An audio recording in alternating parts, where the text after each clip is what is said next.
आज हम इस वीडियो में इंडिया की फॉरेन पॉलिसी को डिस्कस करेंगे कि किस तरह से इंडिया में फॉरेन पॉलिसी यानी विदेश नीति को बनाने का काम शुरू हुआ था या स्टार्ट हुआ था। इंडिया में या जिस भी कंट्री में फॉरेन पॉलिसी जब बनाई जाती है, इट मीन्स जो विदेश नीति वहाँ की सरकारें अपने कंट्री का एडमिनिस्ट्रेशन संभालने के लिए बनाती है, उनका मेन पर्पस ये होता है कि वो अपनी कंट्री को ज़्यादा से ज़्यादा डेवलपमेंट दे सके। तो ये सारा जो एक मेन ऑब्जेक्टिव है ये तभी पूरा होता है जब कंट्री इंडिपेंडेंट होती है, मीन्स वो स्वतंत्र होती है। अब अगर हम अपनी इंडिया की बात करें तो इंडिया जो है वो 1947 में इंडिपेंडेंट हुआ था। इंडिपेंडेंस के बाद ही इंडिया की फॉरेन पॉलिसी जो थी यानी विदेश नीति जो थी वो बनना स्टार्ट हुई थी। सरकारें जो थी इसी विदेश नीति पर उन्होंने जब से लेकर आज तक काम किया। ये फॉरेन पॉलिसी जो है ये स्टार्टिंग में बनाई गई थी, लेकिन हमें यहाँ पर सबसे पहले ये देखना है कि इंडिया जब इंडिपेंडेंट हुआ था, इट मीन्स जैसे कि हमें पता है कि 1947 में इंडिया ने इंडिपेंडेंस गेन की थी। उसके साथ ही जो वर्ल्ड पॉलिटिक्स में चल रहा था उसको ध्यान में रखकर, उससे मैसेज लेकर, उसको अंडरस्टैंड करके उसने अपनी फॉरेन पॉलिसी को बनाना स्टार्ट किया। तो फॉरेन पॉलिसी को समझने से पहले हमें ये समझना होगा कि इंडिया ने कौन सी सिचुएशन के समय, कौन सी कंडीशंस उस समय क्रिएट थी, तब उसने अपनी विदेश नीति यानी फॉरेन पॉलिसी को बनाना स्टार्ट किया। तो अगर हम बात करें कि 1947 में वर्ल्ड पॉलिटिक्स में क्या चल रहा था, तो सबसे पहले उस समय जो एक ऑर्गेनाइजेशन था जिसकी रिस्पेक्ट जो है आज तक वर्ल्ड के सारे कंट्री करते हैं, वो था यूएनओ, यूनाइटेड नेशन ऑर्गेनाइजेशन, जो कि 24 अक्टूबर 1945 में सेटअप हुआ था। इसका मतलब है हमारी आज़ादी के पूरे 2 साल पहले यूएनओ सेटअप हो गया था। तो यूएनओ का जो ऑब्जेक्टिव थे, जो यूएनओ के पर्पस थे, वो हमारी इंडिया ने फॉलो करने शुरू किए। इट मीन्स इंडिया ने अपनी फॉरेन पॉलिसी में यूएनओ को भी क्या दी, स्पेस दी। सेकंड चीज़ आती है डेमोक्रेसी। डेमोक्रेसी की यदि हम बात करें तो ये एक सिस्टम है। इसके साथ ही उस समय यानी 1947 के समय जब हमें आज़ादी मिली थी और हमने अपनी आंख जस्ट खोली थी और देखा कि वर्ल्ड पॉलिटिक्स में एक नया प्रिंसिपल, एक नया सिस्टम आ रहा है, डेमोक्रेसी। इससे पहले मोनार्की सिस्टम, डिक्टेटर सिस्टम या फिर मिलिट्री रूल, डेस्पोटिज्म, ये बहुत ज़्यादा पॉपुलर थे। लेकिन इंडिया 200 साल की गुलामी से बाहर निकला था। उसको लगता था कि इस समय जनता को जो है वो फ्रीडम मिलनी चाहिए, जनता को राइट्स मिलने चाहिए। इसलिए उसने अपनी फॉरेन पॉलिसी में सबसे ज़्यादा ब्रीफली जो स्पेस दी वो कौन सा प्रिंसिपल था, वो था डेमोक्रेसी। थर्ड चीज़ आती है वो है कोल्ड वॉर। अगर हम कोल्ड वॉर की बात करें तो हमने लास्ट अपनी वीडियो में इस बात को डिस्कस किया हुआ है कि कोल्ड वॉर जो था वो सेकेंड वर्ल्ड वॉर के बाद में स्टार्ट हुआ था। इसका मतलब है अगर हम कोल्ड वॉर की बात करें तो 1945 में ये स्टार्ट हो गया था। कौन कौन सी 2 सुपर पावर थी जिनके बीच में ये कोल्ड वॉर चल रहा था? एक था यूएसएसआर और दूसरा था यूएस। ठीक है, जैसे हम आज़ाद हुए इसके 2 साल बाद, तो जैसे ही हमने अपनी आज़ादी गेन करी, यूएसएसआर हमें अपने कैंप में बुलाने के लिए प्रेशर देने लगा और यूएस भी अपने कैंप में बुलाने के लिए प्रेशर देने लगा। यहाँ पर इंडिया को लगा वर्ल्ड पॉलिटिक्स जो है वो बहुत ज़्यादा क्रिटिकल हो रही है और अगर उसे सरवाइव करना है, सस्टेन रहना है, तो उसे किसी न किसी कैंप में जाना पड़ेगा। लेकिन यहाँ पर इंडिया को डर भी था। डर इसलिए था क्योंकि अभी तो उसने 200 साल तक वो लगातार एक कॉलोनी बना रहा और अब वो आगे इन फ्यूचर किसकी कॉलोनी बनने जा रहा था, या तो यूएसएसआर की या फिर यूएस की। ये बात इंडिया को अंदर ही अंदर बहुत ज़्यादा परेशान कर रही थी। हमारे जो लीडर्स थे, हमारे जो कॉन्स्टिट्यूशन मेकर्स थे और हमारी जो गवर्नमेंट थी, वो इस बात पर बहुत ही ज़्यादा टेंस थी कि वो अब इंडिपेंडेंट के बाद वापस से इन दोनों सुपर पावर की कॉलोनी नहीं बनना चाहती। वो कोल्ड वॉर से दूर रहना चाहती है। वो कोल्ड वॉर से अब हटकर इन सारे झंझटों में ना पड़कर वो सिर्फ अपने कंट्री का डेवलपमेंट करना चाहती है। तो क्या किया जाए? इंडिया को अब अपनी फॉरेन पॉलिसी बनानी थी, उसे अब इलेक्शन करवाने थे। तो यहाँ पर उसको लगा कि कोल्ड वॉर से वो कैसे बच सकती है। इसके लिए उन्होंने बहुत अच्छा अपना एक सॉल्यूशन ढूंढा, जिसको कि उन्होंने क्या कहा, नॉन अलाइनमेंट मूवमेंट, यानी कि नाम। तो उन्होंने अपनी फॉरेन पॉलिसी में नाम को स्पेस दी, और ये नाम को स्पेस इसलिए दी क्योंकि वर्ल्ड पॉलिटिक्स उस समय किसकी तरफ सबसे ज़्यादा इम्पैक्टेड थी, वो था कोल्ड वॉर। तो कोल्ड वॉर उस समय जो चल रहा था, उससे बचने के लिए हमारे लीडर्स ने अपनी फॉरेन पॉलिसी में तीसरी स्पेस किसको दी, नाम को दी। अब हम देखते हैं आगे क्या चल रहा था वर्ल्ड पॉलिटिक्स में। तो नेक्स्ट आता है फोर्थ, ये है जो स्मॉल कंट्रीज थे, जो बहुत छोटे छोटे कंट्रीज थे, वो क्या हो रहे थे, वर राइज, वो लगातार आगे ग्रोथ कर रहे थे। ठीक है, तो ग्रोथ करने का मतलब है वो भी हमारे साथ में इंडिपेंडेंट हुए थे। तो इंडिया के आसपास यानी 1940 से 1950 तक का जो टाइम पीरियड था, वो काफ़ी कंट्री का इंडिपेंडेंस का एक टाइम पीरियड था। इस समय जो सुपर पावर्स थी, उन्होंने अफ्रीका और एशिया कॉन्टिनेंट के काफ़ी कंट्रीज़ को फ्रीडम दिया था, आज़ादी दी थी। लगातार स्ट्रगल करने के बाद इन कंट्रीज़ ने अपने देश को फ्री किया था। तो ये छोटे छोटे जो कंट्रीज थे, अब वो क्या हो रहे थे, इंडिपेंडेंट हो रहे थे। तो यहाँ पर इंडिया को ये लगा कि जो हमारे नेबर कंट्रीज है, जो अभी अभी आज़ादी का उन्होंने भी एक, जिसे कहते हैं ना, मतलब इंजॉयमेंट शुरू करा है, तो उनके साथ इंडिया अपना रिलेशन बनाए रखना चाहती थी। वो चाहती थी कि ऐसे कंट्रीज जो स्मॉल है, जो डेवलपिंग है, वो उसके बहुत अच्छे फ्रेंड बन सकते हैं, ताकि इन फ्यूचर कभी सुपर पावर्स अगर उन पर अटैक करे या उनके साथ कोई डिस्क्रिमिनेटरी बिहेवियर करे, तो ये सब क्या हो जाएंगे, एक हो जाएंगे। अब इंडिया ने इन कंट्रीज को अपनी फॉरेन पॉलिसी में किस तरह से स्पेस दी, उन्होंने ये कहा कि हमारी जो सॉवरेनिटी है, आपकी जो सॉवरेनिटी है, हम दोनों एक दूसरे की क्या करेंगे, रिस्पेक्ट करेंगे। ठीक है, हम दोनों एक दूसरे की बाउंड्रीज की भी रिस्पेक्ट करेंगे। आपकी जो बाउंड्रीज है वहां पर मैं कभी अटैक नहीं करूंगा, और जो मेरी बाउंड्रीज है वहां पर आप कभी अटैक नहीं करोगे। तो इस तरह से ये जो छोटे कंट्रीज, जो अब एक इंडिपेंडेंट कंट्री का स्टेटस इनको मिल गया था, इनके साथ इंडिया की फॉरेन पॉलिसी ये कह रही थी कि हमें इन डेवलपिंग कंट्रीज के साथ भी अच्छे रिलेशन बनाने हैं।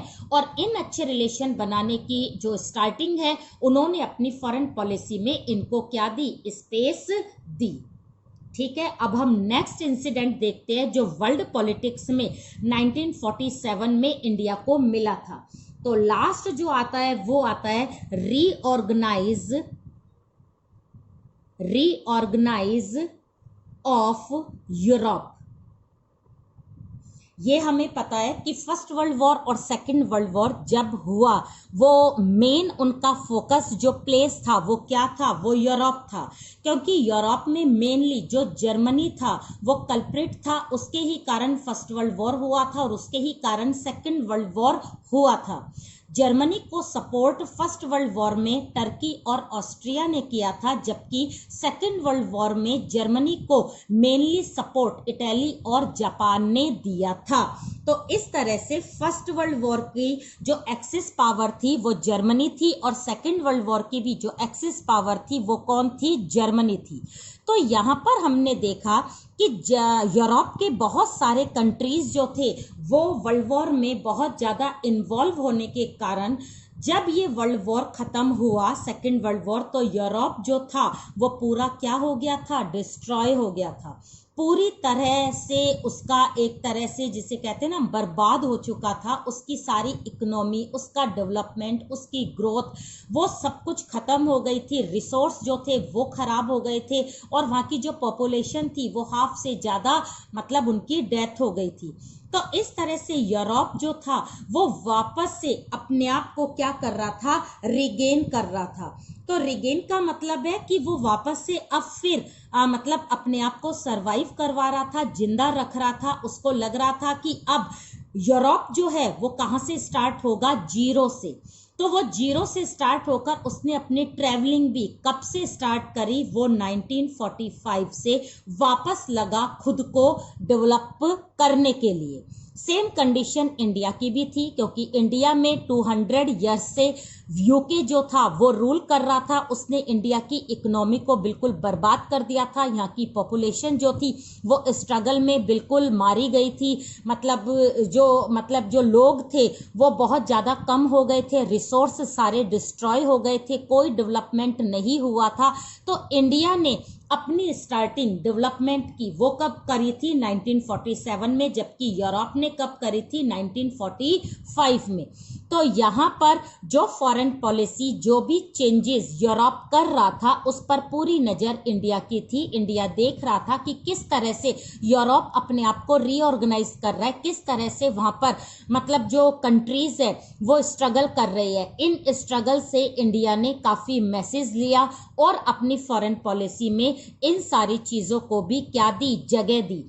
तो उसने देखा कि डेवलपमेंट की जो पॉलिसी है वो मेनली क्या होनी चाहिए। तो यूरोप के रीऑर्गेनाइजेशन का ये जो ट्रैवलिंग थी, यहाँ से इंडिया ने अपनी फॉरेन पॉलिसी में किसको जगह दी, वो था डेवलपमेंट। उसको लगा बिना डेवलपमेंट के, बिना अर्निंग के, बिना पैसे के कोई भी कंट्री सरवाइव नहीं कर सकता, चाहे वो कितना भी सुपर पावर हो। तो यहाँ पर जब यूरोप भी अपने आप को रिगेन करने के लिए डेवलपमेंट की नई नई पॉलिसीज यूज कर रहा है, तो इंडिया को भी लगा कि फॉरेन पॉलिसी में एक स्पेस किसको मिलनी चाहिए, डेवलपमेंट को मिलनी चाहिए।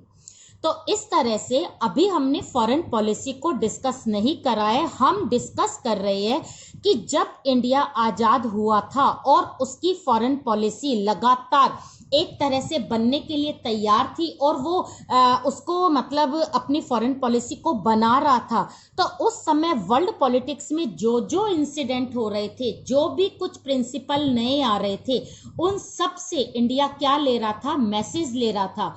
इनसे वो कुछ सीख रहा था, इंफॉर्मेशन ले रहा था और वो फाइनली किस में ऐड करता जा रहा था, अपनी फॉरेन पॉलिसी में। अब हम अपने नेक्स्ट टॉपिक पर आते हैं, जिसको हम कहेंगे फॉरेन पॉलिसी के प्रिंसिपल।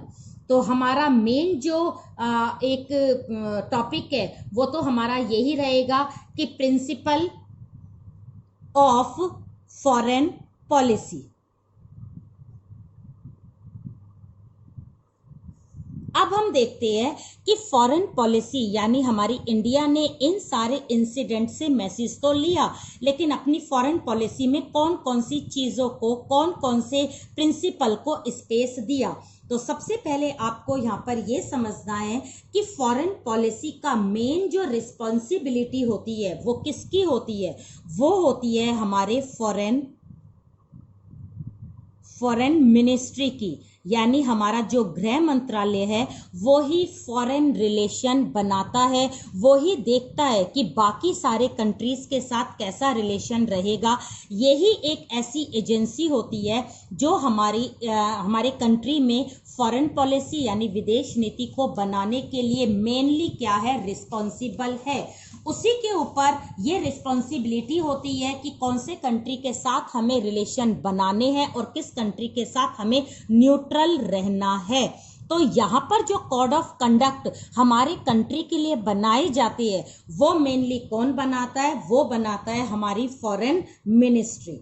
ठीक है। तो दूसरे कंट्री के साथ इंटरेक्ट करना, उनके साथ कनेक्टिविटी को बढ़ाना, एग्रीमेंट साइन करना, विदेश नीति में कुछ चेंजेस करना, प्रिंसिपल को तय करना, ये सारे काम फॉरेन मिनिस्ट्री करती है। अब हम देखते हैं कि हमारी फॉरेन मिनिस्ट्री ने हमारी फॉरेन पॉलिसी में कौन कौन सी चीज़ों को, कौन कौन से प्रिंसिपल को ऐड किया था। तो यहाँ पर जो फर्स्ट प्रिंसिपल आएगा वो आएगा नाम।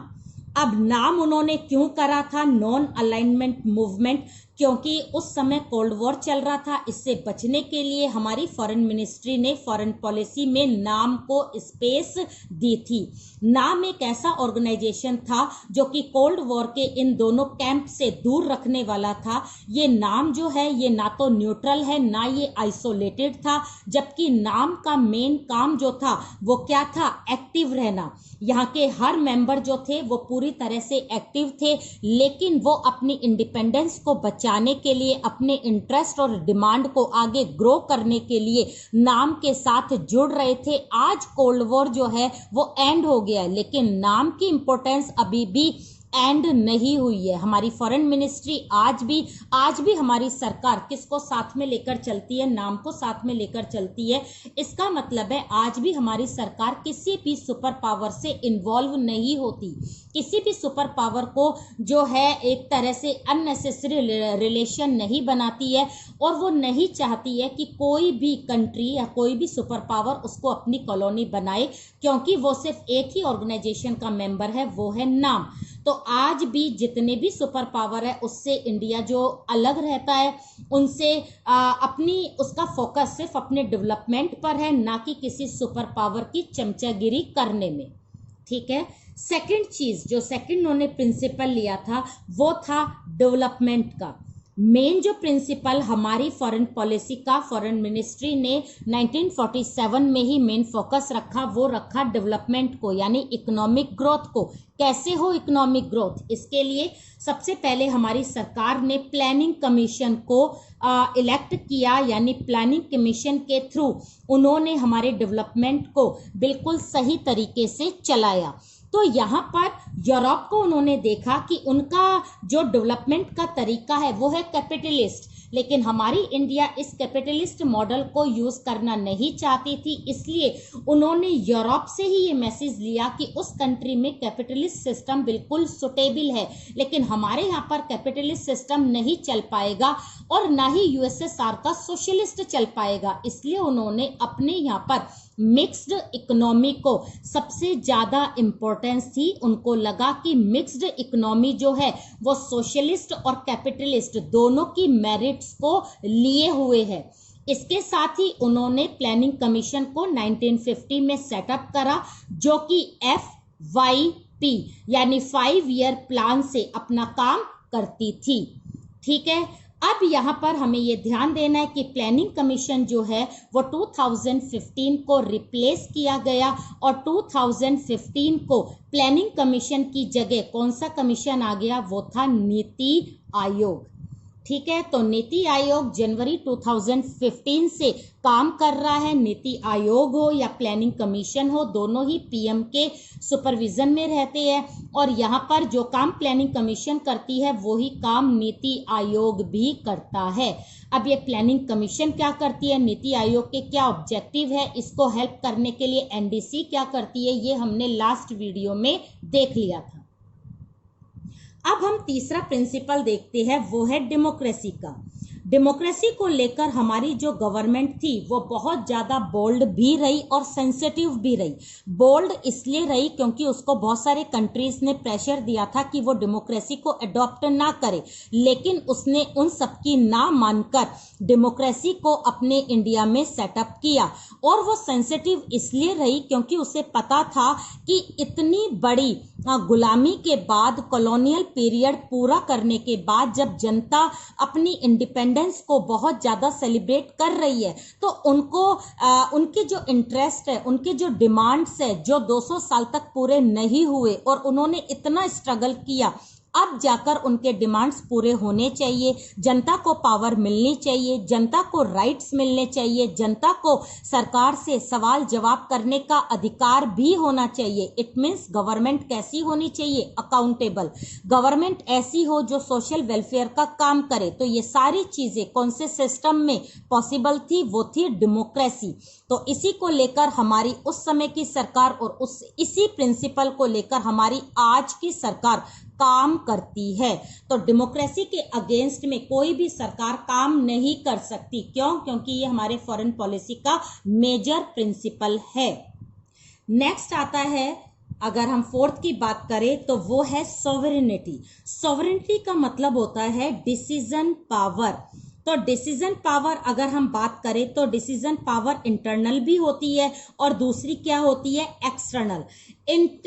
अगर हम बात करें कि इंटरनल जो डेमोक्रेसी होगी वो क्या होगी? अपने स्टेट के अंदर जो भी डिसीजन लेने हैं, अपनी बाउंड्रीज के अंदर जो भी डिसीजन लेने हैं उसको हम कहेंगे इंटरनल। और अगर हमें बाहर के कंट्रीज से कोई भी रिलेशन रखने हैं, नहीं रखने हैं, उसे हम कहेंगे एक्सटर्नल।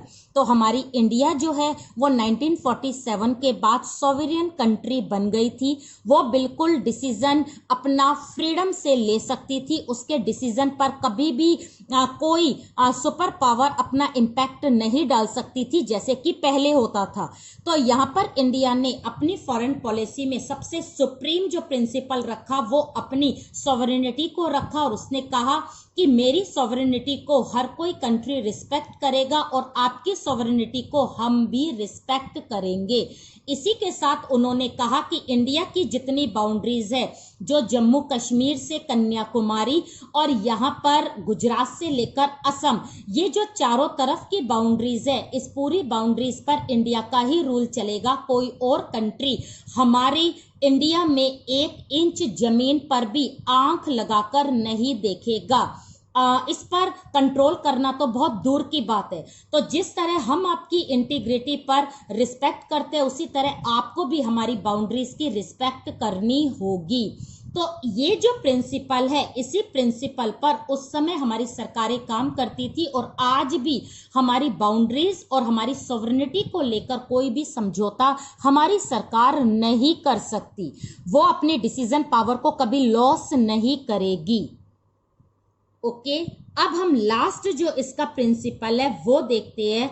वो है international organisation. It means UNO, United Nation Organisation, जो आफ्टर सेकेंड वर्ल्ड वॉर में सेटअप किया गया था।